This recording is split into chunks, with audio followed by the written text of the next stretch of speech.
Saya sebagai orang yang awam, tidak berilmu, ikut ulama-ulama guru-guru kami di Azhar yang sudah mengeluarkan keputusan pada tanggal 15 Maret 2020 tentang gugurnya sholat Jumat dan sholat fardu.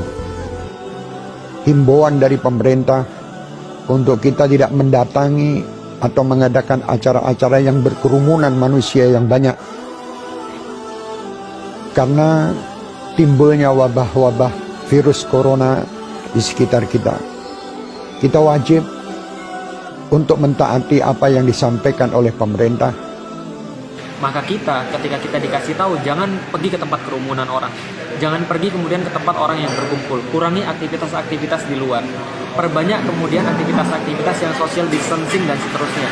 Termasuk, misalnya contoh, sholat di rumah untuk sementara waktu. Berarti kita sedang pergi dari satu keputusan hukum kepada keputusan hukum yang lain. Yang insya Allah sama-sama halal. Menyimak begitu banyak polemik tentang sholat di rumah, AA, pimpinan Darut Tauhid dan seluruh jajaran Darut Tauhid memutuskan untuk sepenuhnya mengikuti fatwa Majelis Ulama Indonesia. AA dan keluarga sudah sholat di rumah dan semua juga dianjurkan sholat di rumah. Apabila di negeri itu ternyata yang sudah terinfeksi banyak dan yang belum ketahuan juga masih banyak, maka kalau dikatakan menghindari, main nanti ya kota Surabaya mengumumkan umpamanya sekolahan tutup, nggak ada sholat berjamaah di masjid, sholat di rumah kalian. Nah, di situ kita tahu. Yang ingin saya sampaikan pada kesempatan kali ini, amanah dari Imam Besar Sayyidil Walid Al-Habib Muhammad Rizik bin Hussein bin Syihab.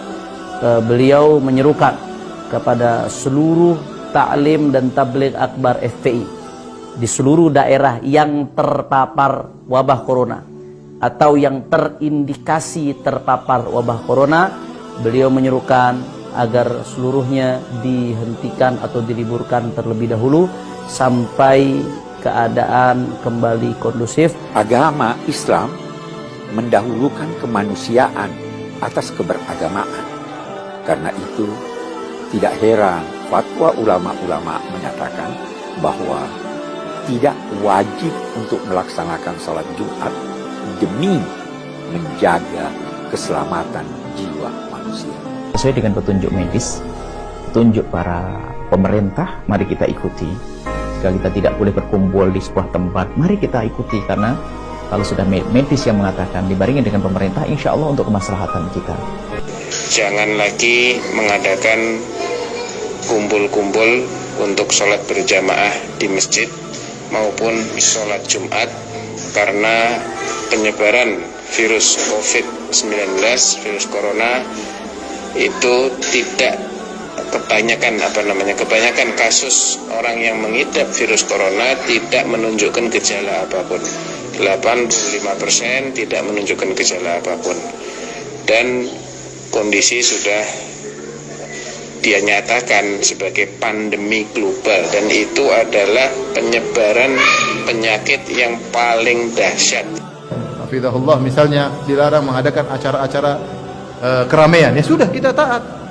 Ya kalau ternyata masjid tidak boleh datangi karena terbukti terjadi banyak virus corona, ya sudah, tidak usah datang.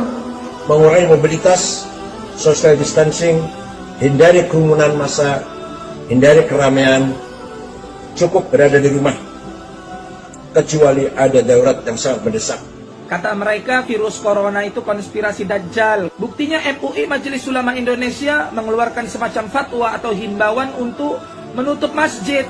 Tapi mal-mal, PT-PT, tempat hiburan dan maksiat kenapa tidak ditutup? Kenapa masjid aja? Kata mereka begitu, saudara.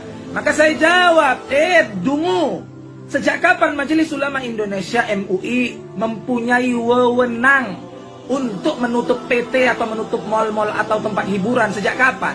Kau suruh yang punya PT, yang punya mal itu menutup mal mereka dan menutup PT-PT mereka. Dalam keadaan darurat dan semua orang memandangnya darurat, sejalan juga dengan protokol dari pemerintah, maka ibadah sholat itu dapat dilakukan di rumah masing-masing. Termasuk untuk sholat Jumat bisa diganti dengan sholat zuhur.